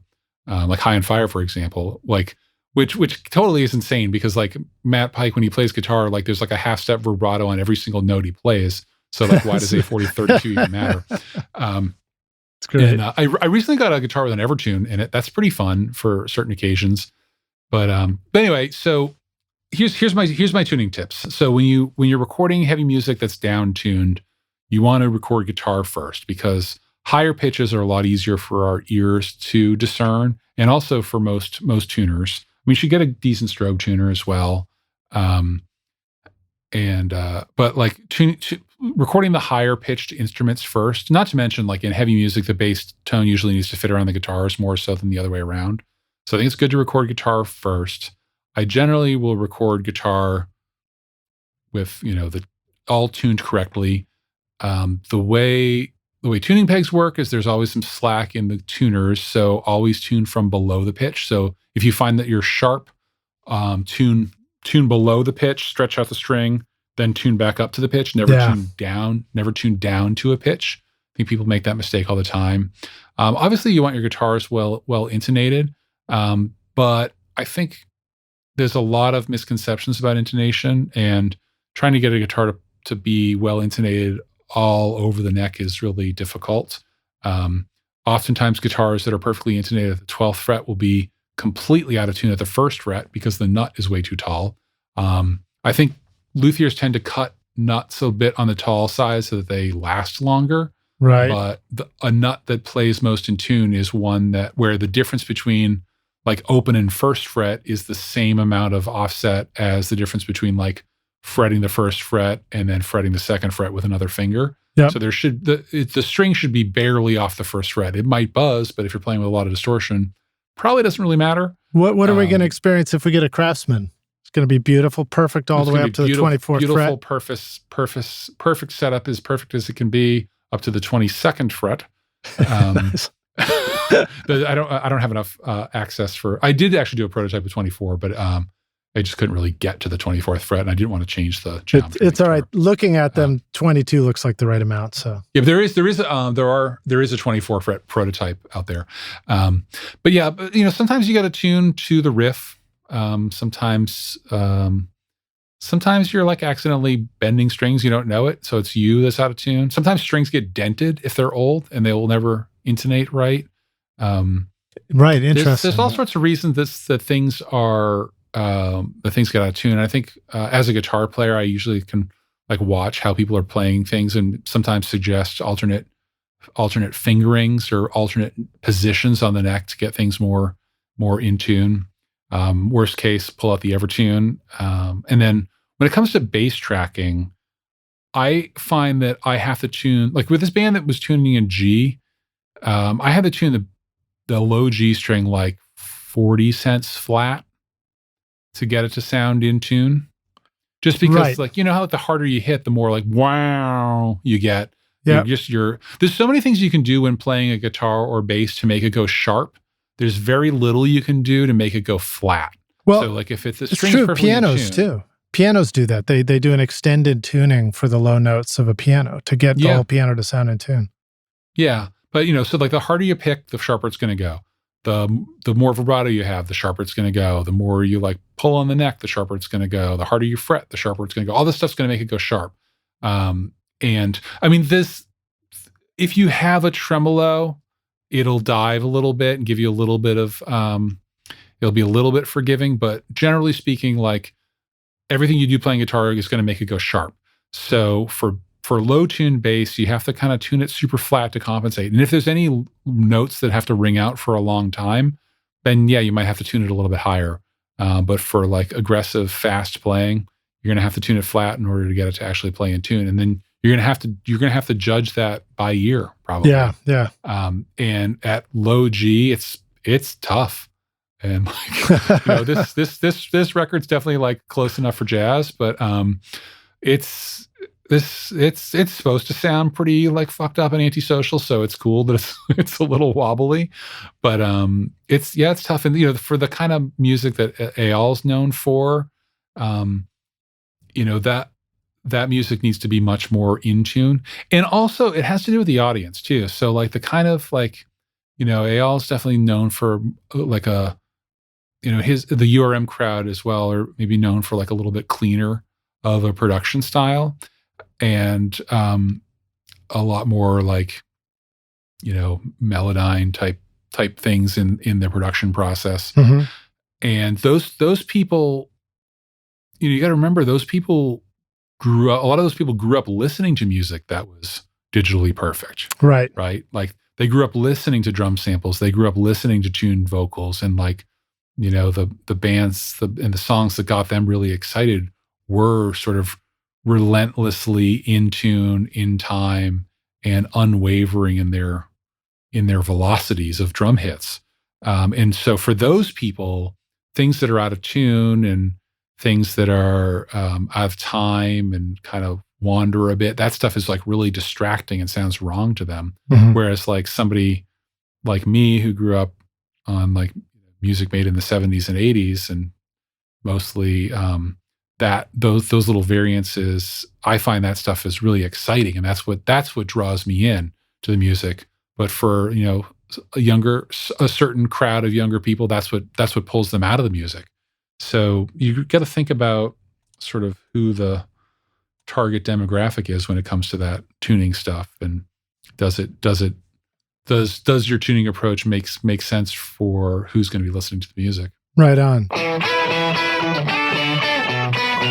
Do you feel like the time you spent watching YouTube videos, trying out mix tricks, and tweaking version after version of your mixes has gotten you nowhere? Have you been looking for a simple, straightforward, step-by-step process for creating a pro mix that won't take years to learn? What if you could have a Grammy-winning mix engineer who understood all your mixing struggles and could coach you through them? If you struggle with any of these questions, then the Ultimate Mixing Masterclass is just for you. Now you can discover the proven step-by-step mix system from Grammy-winning mixer Craig Alvin for consistently creating a pro-quality mix from your home studio that will sound amazing everywhere. Listen, I appreciate you listening to this podcast, and I know you're trying to make your best record ever. But when you're ready to take your mixes to Grammy-winning quality, then you're ready for UltimateMixingMasterclass.com. Well, so we need to go to our closing question, but before we do, I wanted to give you a chance to tell us, to finish your thought on the kids book you're making. If there's anything you want to tell us about that real quick. Yeah, so it's going to be pretty rad. There's no website for it yet, but pre-orders are going live on Friday the 13th of November, which is a long time ago for everyone listening to this. So hopefully they're still in stock and available. We're putting together a site for it now, but basically it's called the Coolest Noise, and what it is a book that explores making sounds with equipment in a collaborative setting. So it takes you from just a string and the sound that makes to the sound that a group of strings make, to what happens when you plug those strings into a pedal and into an amplifier, and then what happens when you take that sound that you've made and then go and make sound with a group of your friends. So what it is it's a book encouraging kids to play music and to find their own path in music. But it's also, more importantly, a book about not having any fear about it's a book about not placing restrictions on yourself, not allowing the world to tell you, no, you can't do that because you don't have an education, or you're not good looking enough, or you're not smart enough, or whatever. If you're passionate about doing something, you will find a way to do that. And that's what my life philosophy is, and that's what this book is about, and trying to get young kids sort of in tune with that ideology. Or you dropped an in tune reference there. I love it. No, but I mean, auto-tune kids to that ideology. That's great, and especially now at this time, we need more encouragement of not being limited in what you think you can do. So, absolutely. Let me take you to this last question. This one is hypothetical, and I like to ask all our guests this, but we're going to take the Wayback Studio machine, and you go back in time and find young Kurt. Maybe you didn't mention what you were learning in school, but I know you played sax on some records, so I'm guessing maybe you were taking some saxophone in school too. Yeah. But you go back and you find yourself maybe, before you're getting in all this studio stuff, and you say, listen, dude, here's the single most important thing you need to know to be a rock star of the recording studio yourself one day. What advice would you go back and give yourself if you could? I think I would try to impress upon myself the importance of not trying to buy your way out of a plateau. Mm-hmm. So I think a lot of people are guilty of this, and I know I certainly am. That I've gotten to points in my recording career many times where I felt like either my clientele had plateaued or my abilities had plateaued, the sound of my recordings had plateaued, and that I thought a purchase of equipment would somehow magically transform me out of that plateau. When in reality, the only way to get out of those plateaus is to just do the work of in leveling up your skills. That being said, equipment is important, and equipment will sometimes give you a new perspective on things. And the most important equipment is your listening environment. So the acoustic treatments and the monitoring in your listening environment is the most important piece of equipment. I could have learned a lot about that early on as well. Because if you can't hear what's going on well, then you can't make good decisions, and it doesn't matter how nice your mic preamps are. And you're putting in some particularly cool new monitoring in your new studio setup, right?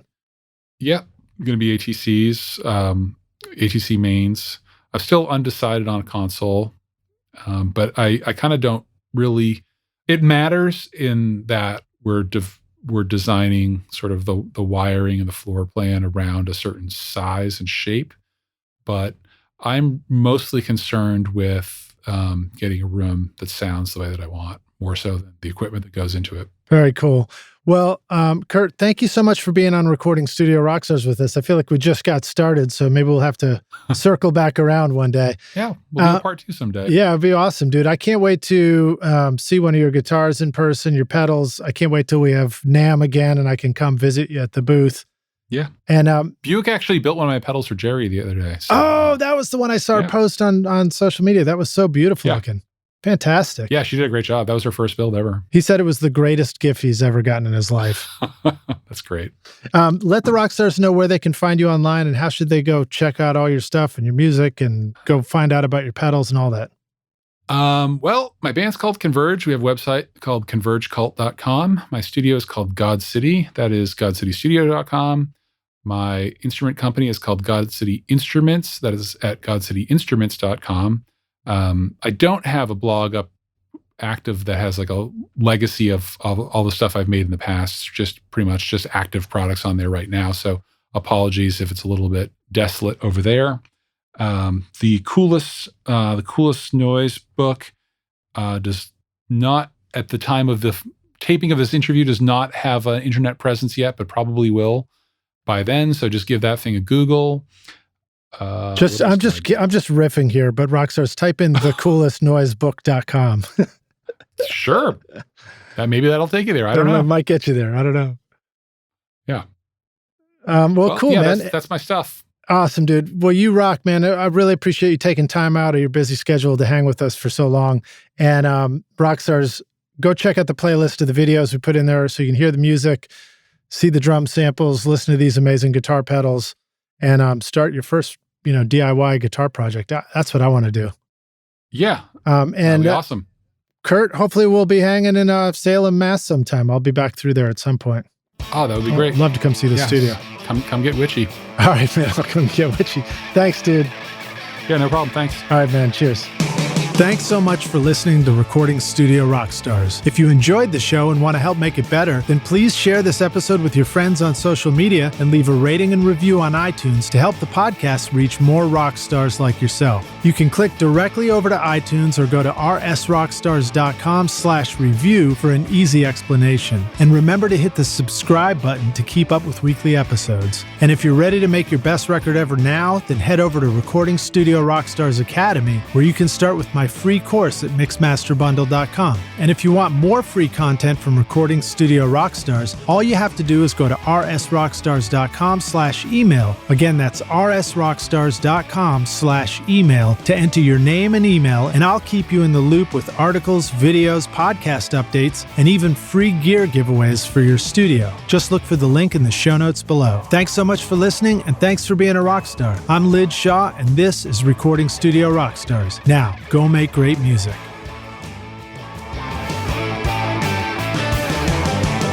Recording Studio Rockstars would like to give a big thank you to our amazing sponsors who help make this episode possible. Sound Porter Mastering, OWC, Atom Audio, Spectra 1964, Isotope, and JZ Microphones. Remember to get your free mastering demo at soundporter.com and use the coupon codes ROCK10 at Isotope for an additional 10% off, and Rockstars at jzmic.com for 50% off the BB29 for a limited time.